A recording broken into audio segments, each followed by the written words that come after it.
Welcome to Sikbaggers YouTube channel. I'm Steve. Today we've got a brand new product from Ciro 3D, and it's going to be the Machete LED light, and it's going to be going on the 23 CVO and newer, so the 23, 24, 25 as of right now at the time of shooting this video.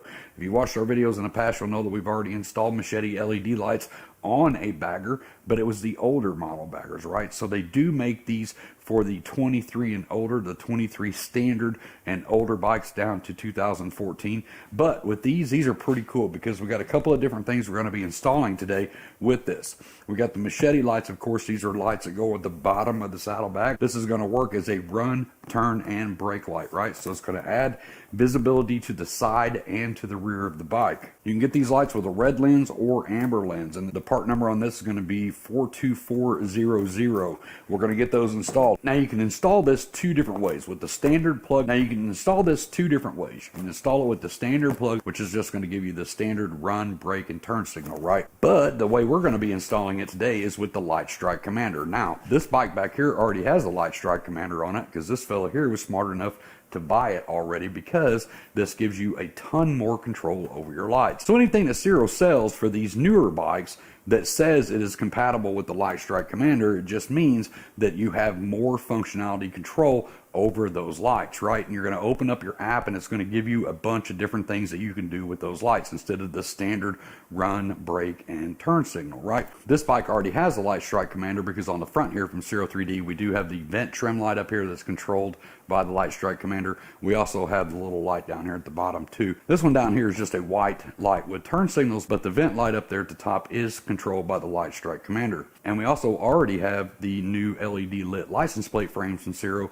on this bike as well. So if you're interested in any of those parts, I'll put links to those products down in the description, but I'll also put links to the videos where we actually installed them on this guy's bike. So with all that being said, let's get over here, open up the box, and see what's inside. So this is what I was talking about. So this is what I was talking about a while ago where it says right here, Light Strike Commander compatible. So a lot of their lights are compatible and some of them aren't. So you need to double check before you order the Light Strike Commander that the light you're getting is actually going to work with that. So inside your bag, you're going to have these little sticky guides for your wiring, and the zip ties that go in those are included, and of course a couple of splitters. You'll also get a little bag of chiclets like this. Please do not eat those chiclets. And of course, always from Ciro 3D, colored instructions, has colored images on the whole thing, tells you how to exactly do this, but we're going to go over all this today. And there is our saddlebag light. As you can see on the back side, it does have 3M sticky tape, and I'll show you the best way to install this. And of course, on the back, you've got color-coded wires. Once again, all plug and play. There's our light with the red lens. We opted for the red lens on this one. So in order to make this video a little bit shorter, what I'm going to do right now is go ahead and take the seat off, and we're going to pull the saddlebags off and get them over to a soft table, and I'll show you how to install the lights on the bags, and then we'll come back over here and we'll plug them into the bike. So now we need to prep the bag for the light. But one thing I want to show you real quick on the back side of this, these are marked left and right. If you look on the back side of it right there, it'll say right and it'll say left. One cool thing that I noticed right off the bat are these little added red pieces right here. Hopefully you can see that. That is kind of cool. That is a guide to help you put this on the saddlebag so you make sure that you get it in the correct position. And it's always going to be left side setting on the bike. So that's what we're working on right now. And if you look at this little tab right here, those little tabs I was just talking about, they're going to set in this groove right here. Now we always want to dry fit the light before we stick it, just to make sure we know what we're doing, right? So we set those tabs inside this groove. We lift up on it, pull out on it till the tabs hit the inside of that groove, right? So right there, and then we slide that back.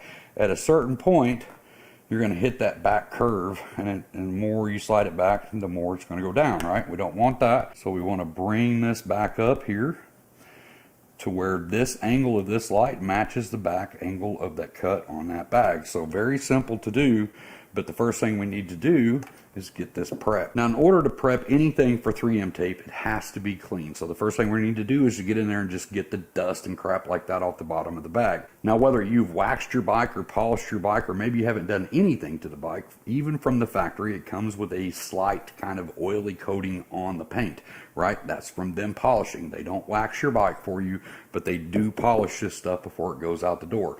And I guarantee you that they just wipe that polish off. Polish leaves behind oils.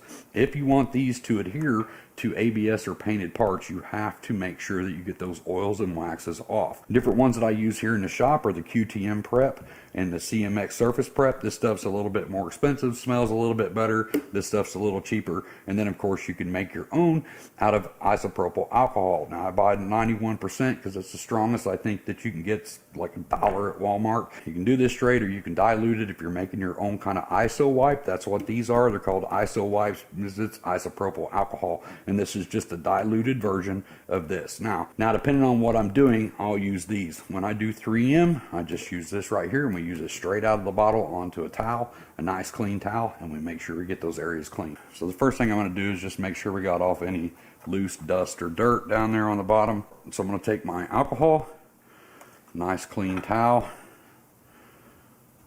and we're going to make sure that we clean that area really good. I'm going to take a dry spot of that towel, go back over it. Make sure you're using a lint-free towel too. You don't want to leave a bunch of lint all over this too. Anything that's not going to let that light stick. Now what I'm going to do is just take a little Sharpie here, because we can wipe this off with alcohol after we're done. But if you want to dry fit your light, right exactly where you want it, just make a small mark on the bottom here, because this is the bottom of the saddlebag. Nobody's ever going to see this, right?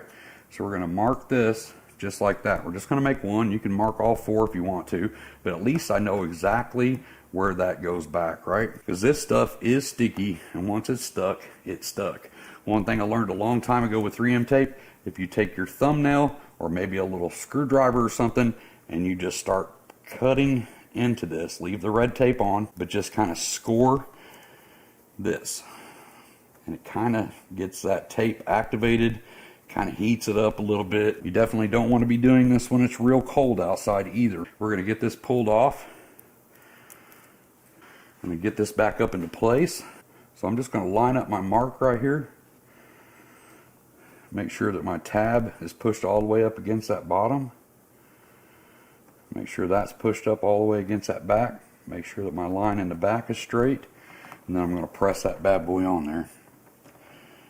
We're going to press it all the way down. You're going to do that for about 25-30 seconds. Now if we flip it over here to the bottom, you can see you got a nice clean line all the way across. Now we have to run our wire up here and across and back up to underneath your seat, right? And there's a very specific place that they want you to put this. Inside your kit, you're going to have those little wire management pads that you use with the zip ties. It shows you exactly where to place those. So we're going to have to clean this area again with that rubbing alcohol to make sure we give those pads a good place to stick. So we're just going to clean a nice line all the way across. And then once we get done, we'll go back in here and we'll re-wax around that wire. But now they give you plenty of these little tabs, but if you goof up as much as I do, because sometimes I just don't read directions and I stick these and then I got them in the wrong spot, you can buy those on Amazon. I got a whole bag of them right here. Buy the bag. I'll put a link down in the description down below, because those are always nice to have, even with other projects. We use them for our air ride or center stands, anywhere that you want to stick a wire. So I'm just going to speed this part up here, but I'm going to start sticking these where they want you to stick them according to the diagram.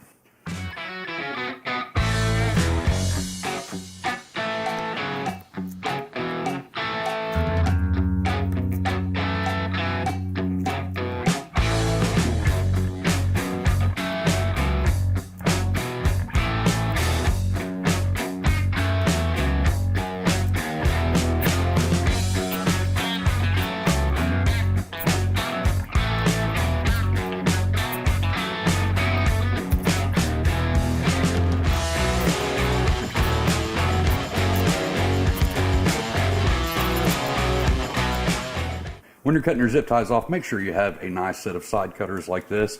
You can get these on Amazon for like $5 or $6, and you can cut them off snug to the top right there, so you don't leave jagged little pieces of plastic there for the next guy to come along and cut his hands on, right? Or you forget later and you reach in and you cut your hands on. So it leaves a nice little clean cut for like $5 or $6. So this bag is ready to put back on the bike. So I'm going to cut the camera, get the other bag over here, go ahead and do the exact same thing to the other bag, and then we'll get back over to the bike. Now I'm going to cut the zip tie on this so we can show you how everything is installed. Now that light for that vent up there in the front, that goes right here. That's the purple left, and the brown is right. That goes into the back of that light strike commander, which I have stuck to the top of this tray. Now off the back side of that, you'll also see a large harness that comes off here, and it goes into your factory harness, right? So just daisy chains. There's a male on one side and a female on the other. You're going to disconnect that big 12-pin connector right there underneath your seat. And if I disconnect this, you can see that right there, the male and the female come on the light strike commander. This was plugged in here. So that's just your factory harness, right? You're going to unplug it.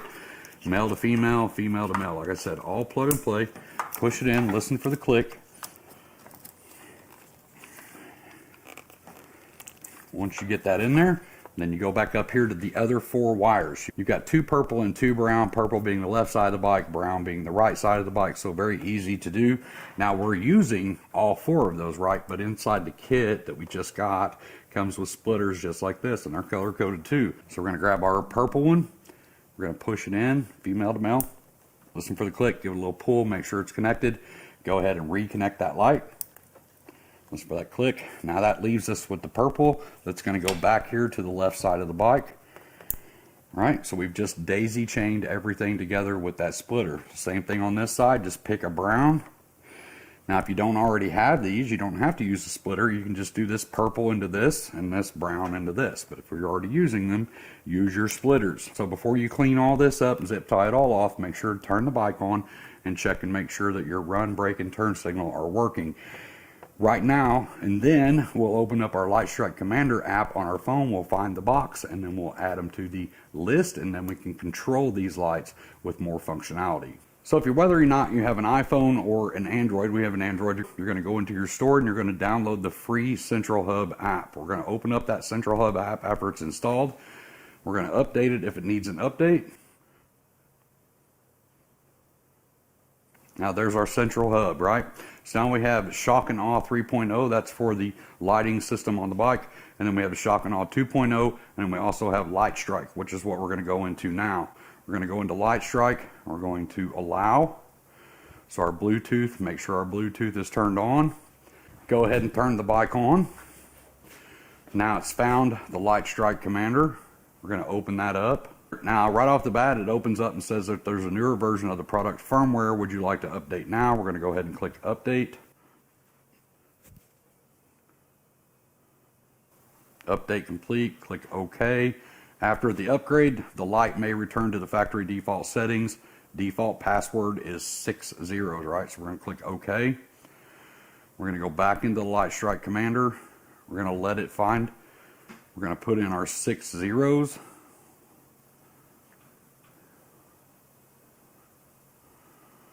Now we're back in, right? We got the vertical light for the bat wing, that's on the front. And then the C2411 is the red lights we just installed. There's a newer version of this product. We're going to go ahead and update, let it update. We're going to go ahead and click OK. Now it's going to go back to it again. Now it says it's the Machete light. We're going to click on that. You can see the different modes that we have in here. Power on animation is automatically set to none. If we click 1, that's going to be our animation when we turn the bike on. So 2, 3, there's several different ones on here. There's 10 different ones on this on the power on animation, right? I'm going to leave it on 2 for now. Run brightness, run animation. We're going to click on run animation. The use of this automation patterns while driving down the road may not meet local laws. So it makes you click accept to let you know that this cannot be doing animations when you're going down the road, right? A lot of cities and ordinances and stuff like that don't like flashing red lights on a motorcycle. I'm going to go ahead and click accept, and that'll show you the animation. Now and it's going to continue to do that while you're driving the bike, right? So we're going to go ahead and turn that off because here in Illinois that is absolutely not allowed. Turn mode, we're going to open that up, and we've got 10 turn modes. So if we put it on 1, when you hit your turn signal, that's what it's going to do. So if we do 2, so what we have to do right now is we have to turn on the turn signal. That is run animation number 1, standard flash. That's 2, 3, 4, 5, 6, We'll go on down. There's a bunch of them. There's 15, 16 of them. And we're going to set the brake animation to, I'm just going to set it to 3. And I'm going to walk around here and hit the brake so you can see what that looks like real quick. So it just kind of lit up front to rear. So there's 5 of those animations. You'll want to go through those. So you got brake burst mode. After this function is turned on, when you put on the brake for a long time, light will flash to alert vehicle behind you. When the turn signal is working, the function is invalid. You can rename it firmware version, firmware information, and return to factory settings. So that's all of the stuff that you can do in there.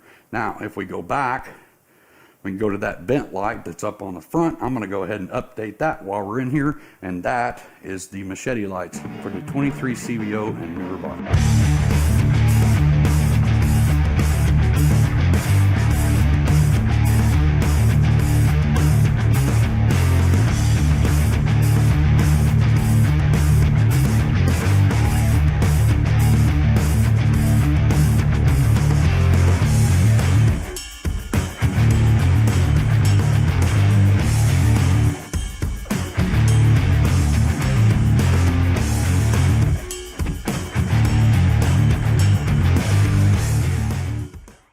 So that's it on the new Machete lights from Ciro 3D. Once again, for the 23.5 CVO and newer bikes. Extra cool if you get that Light Strike Commander on there, right? So if you're interested in getting a set of these for your bike, I'll put links down in the description. Remember, when you're buying these, you have to pick one of the connectors. You can't just buy this box, that first part number I gave you, and install it on your bike. You have to have one or other of the connector. The basic standard connector, which is going to give you the run, brake, and turn signal, or the Light Strike Commander, which gives you complete control over the light and how you want it to function. So I'll have links to all of that down in the description. I'll also pin a comment to the top. Now I got to get out of here because I got a couple more things I got to get installed on this bike today, so you can come pick it up and test out these new lights. So I hope this video helped you, and if it did, don't forget to hit that like, hit the subscribe, tell your friends about us, tell your friends about our channel, because that's what keeps us coming out here and making these videos for you. I'm going to get out of here and get myself cleaned up. I hope to see you in the next video, but until then, as always, be safe and keep your knees in the breeze. Hey, thanks for stopping by and checking out our videos today. If you like what you see, make sure you hit that like button, hit the little subscribe button popping up over here. If you want to check out more of our content, I've got 2 videos right here that'll get you started. Not really going to say anything else, just click one of those videos and take you to another video.